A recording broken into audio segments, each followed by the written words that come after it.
Part 1. You will hear a telephone conversation between a customer and a telephone service representative. First, you have some time to look at questions 1 to 6.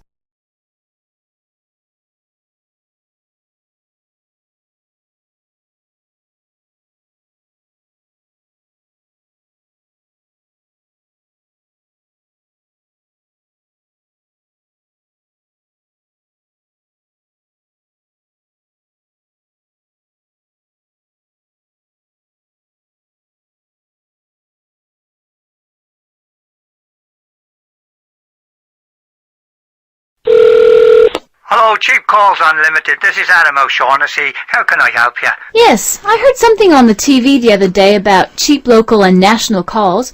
Do you have a new offer available at the moment? That's right. You would have heard about our special no-limit offer. Oh, how does it work? How can I save? Well, do you make many calls outside your local area? Well, yes, as a matter of fact I do. I often call my mother-in-law in Sydney, and sometimes I call Perth and Melbourne. We've got family there. Okay, where would you be calling from? Brisbane. Right, this would be perfect for you. How it works is you tell us which city you call the most, and we'll set up a special offer for 3 cents per minute, no matter what time of the day you call. But it gets better. We also offer 10-cent local calls. No other telephone carrier can offer you such a cheap plan. Wow, that is cheaper than what I currently pay. But what about international calls? I often call America. What are your rates to the States? Our rates to the USA are also competitive. You can call America for 6 cents per minute. This also includes a connection fee of 15 cents. That's competitive, all right. So, how do I sign up? Well, we can do it right here over the phone if you like. Or I can send you out an application form. Or I can email the details with the form attached. Which would you prefer? Well, how long will it take over the phone? Oh, just a matter of 4 or 5 minutes. Okay, let's do it now. Right then. First off, I need your name and address. Okay, my name is Mandy Silverstone.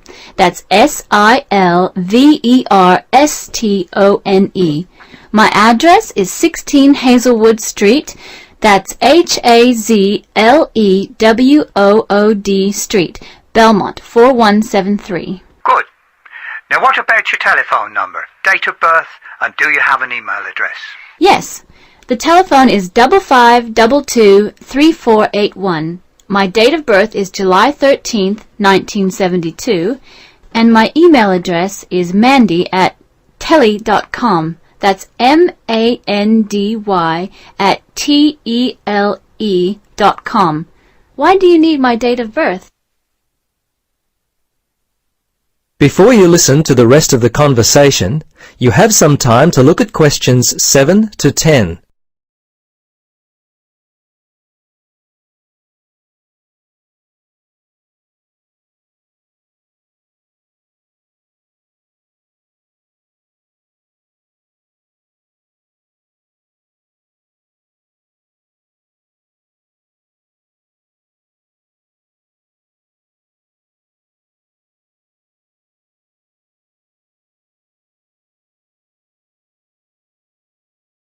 Right, okay.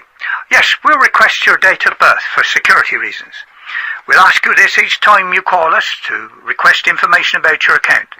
Not for making a payment, but, if you wish to change any of your details or change your plan, those kind of things. Okay, I understand. Okay, right. Well, we're finished. Do you have any other questions at all?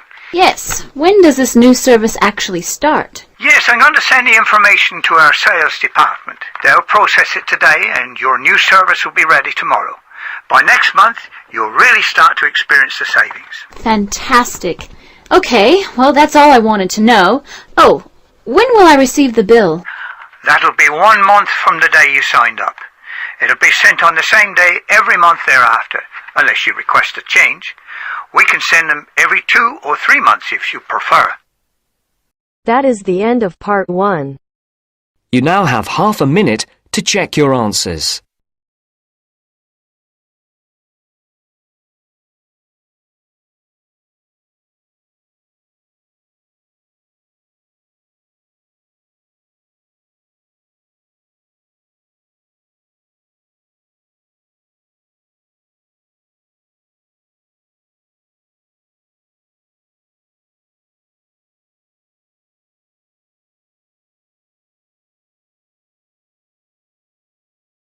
Now turns to part 2.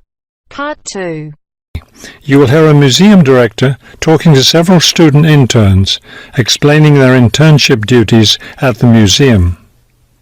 First, you have some time to look at questions 11 to 15.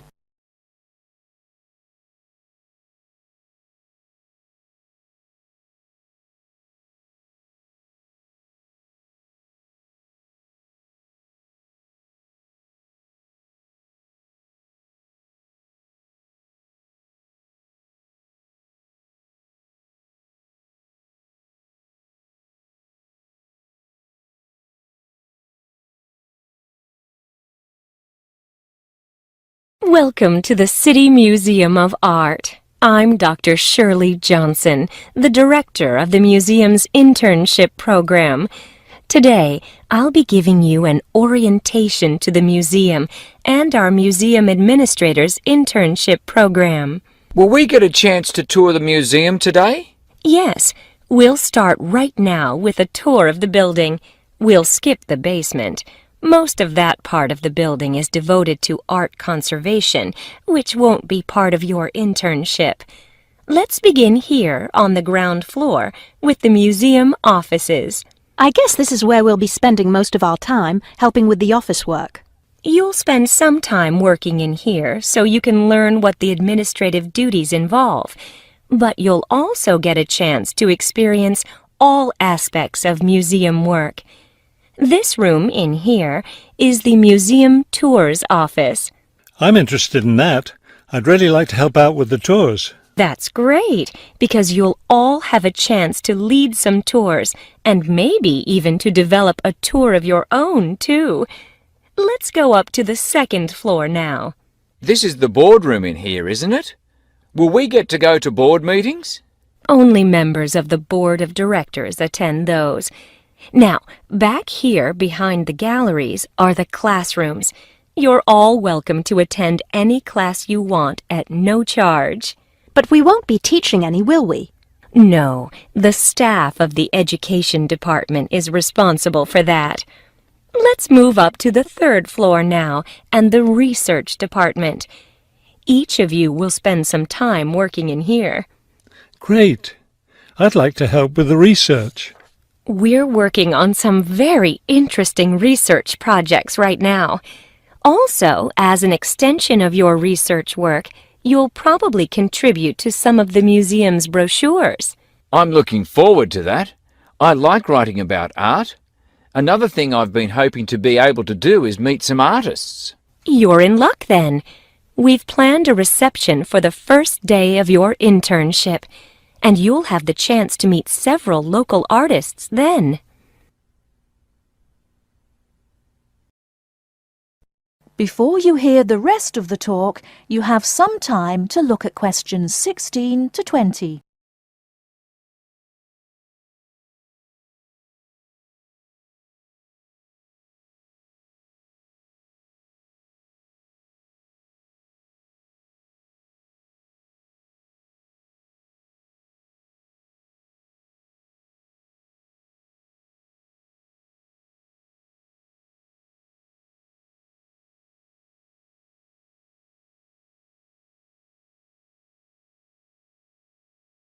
Could you give us a little background of the museum? I mean, when it was built and some information about the collections and things like that? Of course. The main part of the museum was built in 1895 with a combination of public and private funds. The new wing was built 60 years later with a donation from the Rhinebeck family. That part of the museum was built for the modern art collection, wasn't it? Yes, it was. In the main part of the museum, we have a gallery devoted to works by local artists, our sculpture collection, and a small collection of classical European art. You mentioned classes earlier. What kinds of classes does the museum offer? In our adult education program, we offer a series of art history classes, and for children, we have a program of arts and crafts workshops. You can get a brochure from the office that will give you more information. I saw a lot of chairs set up in the main hall. What are those for? Those are there for tonight's musical performance. We offer a weekly concert series during the fall and winter, and of course, all of you are welcome to attend.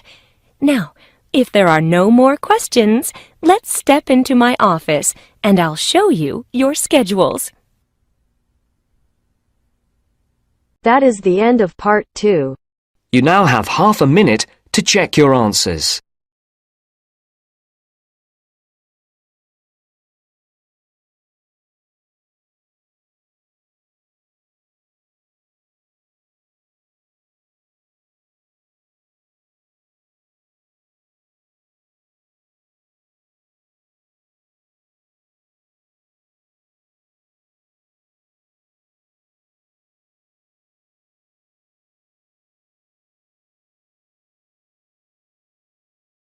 Now turns to part 3.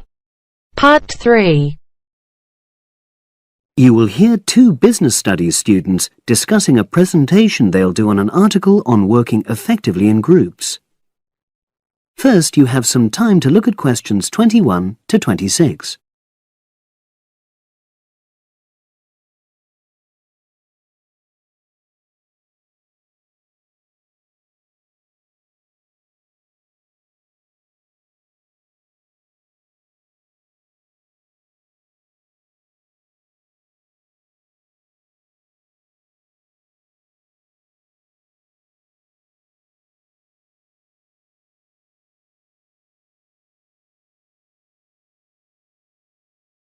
So, Brad, what did you think of the article on group work? Oh, hi, Helen.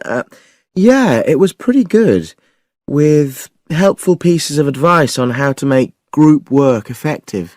I think we were lucky to be given such a straightforward text to present at the management skills seminar. Yeah. Actually, shall we discuss it now? Have you got time? Sure. It's only a 10-minute presentation. So we just need to explain and then give our views on the main points raised in the article. I'll jot down some notes. Right. So, there are 3 main sections. I suggest we start with listening. Yeah, effective listening in groups, because it's not something that's frequently covered on courses in our field. No, and we should say that in the presentation. Yeah. And also effective listening's pretty simple, you know. I don't think it's hard to learn. Well, people think it's easy, but in my experience, most of us tend to be very lazy listeners. Okay, I wouldn't argue with that. Something I do think we should emphasize is the power of the listener's posture, gestures, etc., in making speakers feel respected. Not that you're just waiting for them to finish before jumping in with your own ideas. Uh-huh. Okay, right. The next section is on goal setting. Let's make sure we're clear what the article says on this. Yeah. Well, firstly, it says that all group members must be given time to explain their own goals. That's it, yeah. And then, did it say that the whole group should agree on common goals? That's a bit too strong. It's more that everyone's agendas should be equally acceptable. But it does say that goals have to be realistic, you know... Achievable within a particular time? You've got it. That's really what the article's saying. There isn't really any point in having ideals if group members know they won't come to anything within a reasonable period. So, I think a summary covering those points will be enough for that part of the presentation, don't you? Yep. Now, the last section is about conflict resolution. Actually, I thought it was the worst part of the article. Me too. I don't think it went into sufficient detail on the issue. Actually, I thought it devoted too much space to it, but that it was all rather boring, you know? It didn't mention some of the more radical theories. Absolutely. I found that really irritating. Right, and also I think it could have said more about conflict sometimes being healthy in groups. Absolutely.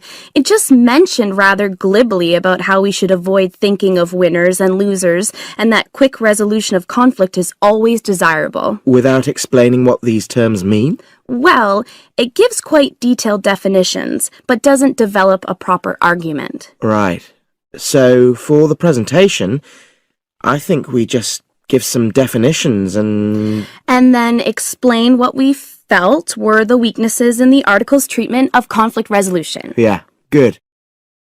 Now you have some time to look at questions 27 to 30.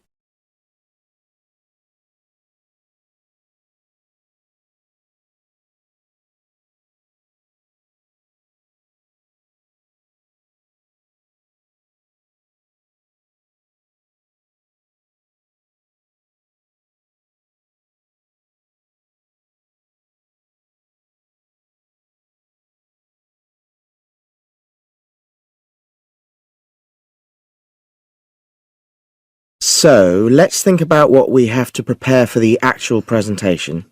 Well, I suppose we'll use PowerPoint, but I'm hopeless at using it, especially if it has any visuals. I really have to look into doing a course on it because I know I'll need it in the future. Don't worry, I'm quite happy using PowerPoint and I'll put it together when everything else is ready. That's a relief. But yes, do that later. Okay. Now, I heard the tutor saying we have to include some well-chosen quotations from the article. I'm not sure if we do. I'll email him to find out. No need, I can just have a look at the specs he gave us when he set the task. That'll be quicker. But the tutor definitely said we have to prepare a handout to go with the talk. I'm not really sure how we do that. Sarah did one last year. Who's she? She's doing the same option as me on marketing. I'll ask her advice on what to include. Great. So that just leaves the bibliography at the end. I suppose it'll mainly be articles. Yeah. So we'll just look on the web, and we can leave that till later. But we've been advised against that. Well, we could have a look through some journals in the library. I think we should start by looking through module handbooks. I think that'll give us some good leads. Yeah, you're probably right. So that's all the topics. That is the end of part 3. You now have half a minute to check your answers.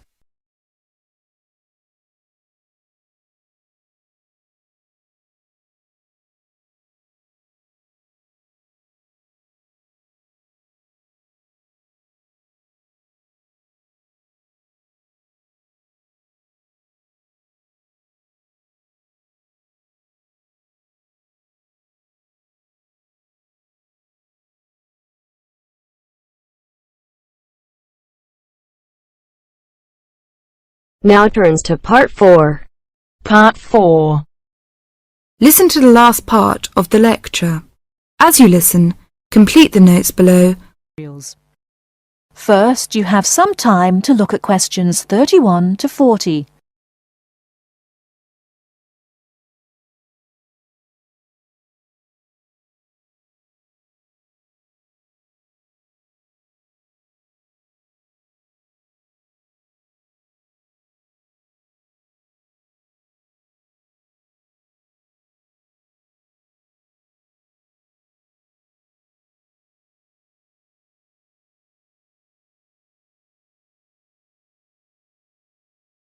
Last time I said that a lot of Irish people left the country and went to England, America and many other foreign countries.